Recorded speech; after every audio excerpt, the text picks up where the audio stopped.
আসসালামু আলাইকুম। আশা করি আপনারা সকলে ভালো আছেন। তো আলুর দাম কিন্তু একটু করে বাড়তেছে, এটা হয়তো আপনারা অবগত আছেন। তো সেই ধারাবাহিকতা কিন্তু আজকেও চলে এসেছে। আজকে ৫ আগস্ট ২০২৫ রোজ মঙ্গলবার জানিয়ে দেব আজকের আলুর আপডেট বাজার। জয়পুরহাট, বগুড়া এবং রাজশাহীর যে কোল্ড স্টোরেজগুলো রয়েছে সেখান থেকে বর্তমানে যে আলুগুলো বের হচ্ছে সেখানকার বাজারে কিন্তু তুলে ধরা হবে। তাই অবশ্যই ভিডিওটি শেষ পর্যন্ত দেখবেন। ইউটিউব থেকে যারা ভিডিওটি দেখবেন অবশ্যই চ্যানেলটি সাবস্ক্রাইব করবেন। ফেসবুক পেজ থেকে যারা দেখবেন অবশ্যই পেজটি ফলো দিবেন এবং আমাদের সাথে থাকবেন। এখানে কিন্তু একদম অথেন্টিক যে বাজার সেটা কিন্তু তুলে ধরা হয়। তো আজকে ৫ আগস্ট ২০২৫ রোজ মঙ্গলবার আজকের আলুর আপডেট বাজার হচ্ছে রাজশাহী এবং এর আশেপাশের কোল্ড স্টোরেজ থেকে বর্তমানে যে আলুগুলো বের হচ্ছে সেখানে লাল স্টিক জাতের আলু প্রতি কেজি বেচাকেনা চলতেছে ১৩ টাকা ৫০ পয়সা থেকে সর্বোচ্চ কিন্তু ১৪ টাকা কেজি। যেটা কিন্তু গতকালকেও সর্বোচ্চ কিন্তু ১৩ টাকা ৫০ পয়সা বা ১৩ টাকা ৭৫ পয়সা ছিল। তো আজকে কিন্তু ৫০ পয়সা দাম বৃদ্ধি পেয়েছে। সর্বোচ্চ কিন্তু ১৪ টাকা প্রতি কেজি দরে আলু বেচাকেনা চলতেছে লাল স্টিক জাতের আলু রাজশাহী এবং এর আশেপাশের কোল্ড স্টোরেজে। সাদা ডায়মন্ড আলুর বাজারে কিন্তু একই পর্যায়ে রয়েছে, অর্থাৎ ১৩ টাকা ৫০ পয়সা থেকে সর্বোচ্চ কিন্তু ১৪ টাকা কেজি রাজশাহী এবং এর আশেপাশের কোল্ড স্টোরেজগুলো থেকে বর্তমানে বেচাকেনা চলতেছে। তো বগুড়া এবং এর আশেপাশে যে কোল্ড স্টোরেজগুলো রয়েছে, তো সেখানে কিন্তু বস্তা হিসেবে আলু বেচাকেনা চলে, এটা হয়তো আপনারা অবগত আছেন। প্রতি বস্তা লাল স্টিক জাতের আলু বেচাকেনা চলতেছে বগুড়া এবং এর আশেপাশে ৭৩০ টাকা থেকে সর্বোচ্চ কিন্তু ৭৪০ টাকা প্রতি বস্তা। যেটা গতকালকেও কিন্তু ৭১০ টাকা থেকে ৭২০ টাকা বাজার ছিল, সেখানেও কিন্তু মোটামুটি ৫০ পয়সার মতো প্রতি কেজিতে বেড়েছে। আর প্রতিটা বস্তার ওজন কিন্তু ৬০ থেকে ৬৫ কেজি। তো সাদা ডায়মন্ড আলু বগুড়া এবং এর আশেপাশে প্রতি বস্তা বেচাকেনা চলতেছে ৭৪০ থেকে ৭৫০ টাকা প্রতি বস্তা।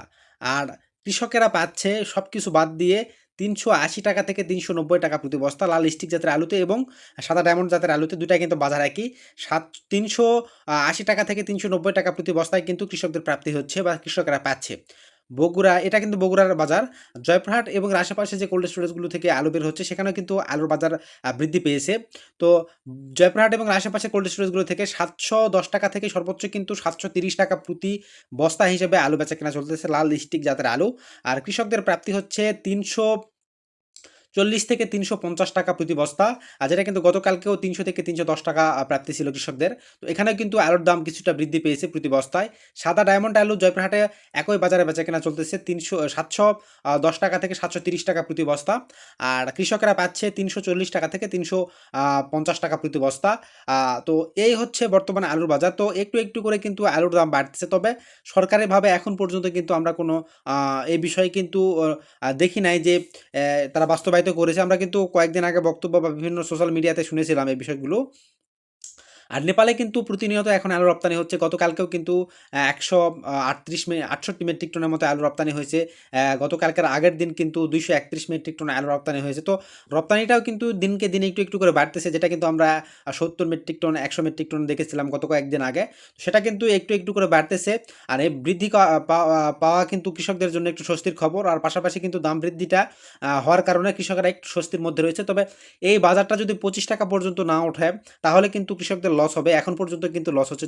যদিও কিছুটা বাজার বৃদ্ধি পাচ্ছে, তবে এই বাজারে কিন্তু কৃষকদের লোকসান যেটা সেটা একটু করে কমতেছে। কিন্তু লোকসানটা কিন্তু এখনও চলতেই রয়েছে। তো আমরা চাইবো যে সরকার যে উদ্যোগটা গ্রহণ করতে চেয়েছিল টিসিবিতে আলু দেওয়া, পাশাপাশি বিভিন্নভাবে আলুর কিন্তু দাম বাড়ানোর চেষ্টা করতেছিল সরকার। সেটা কিন্তু আমরা সোশ্যাল মিডিয়াতে শুনেছিলাম। তো এটা কিন্তু এখন পর্যন্ত বাস্তবায়িত হয় না। তো বাস্তবায়িত না হওয়া পর্যন্ত কিন্তু কৃষকদের যে দুঃখ এবং যে লস বা লোকসান সেটা কিন্তু এখনও থেকেই যাবে। তো যখন পর্যন্ত আলুর দাম ২৫ টাকা বা তার বেশি হবে না প্রতি কেজি কোল্ড স্টোরেজ থেকে, তো ততক্ষণ পর্যন্ত কিন্তু কৃষকদের লোকসান সেটা কিন্তু বয়ে বেড়াতে হবে। তো আমরা চাইবো সরকারিভাবে যে উদ্যোগগুলো গ্রহণ করার কথা চলতেছে বা হওয়ার কথা সেটা কিন্তু অতি দ্রুত যদি হয়ে যায় তাহলে কিন্তু কৃষকদের স্বস্তির নিঃশ্বাস ফেলবে বলে আমি মনে করি। আর বাইরের দেশে যে আলুগুলো রপ্তানি হচ্ছে এটা কিন্তু আরও বেশি রপ্তানি হওয়া প্রয়োজন। বিভিন্ন সংস্থা বা বিভিন্ন আ জায়গা থেকে যে আলুগুলো রপ্তানি হচ্ছে, তো তাদেরকে বলব যে আপনারা রপ্তানিটা একটু বৃদ্ধি করান। আরও বেশি রপ্তানি করুন। যেন দেশের যে আলুর চাপ বেশি রয়েছে সেটা যেন কমে যায়।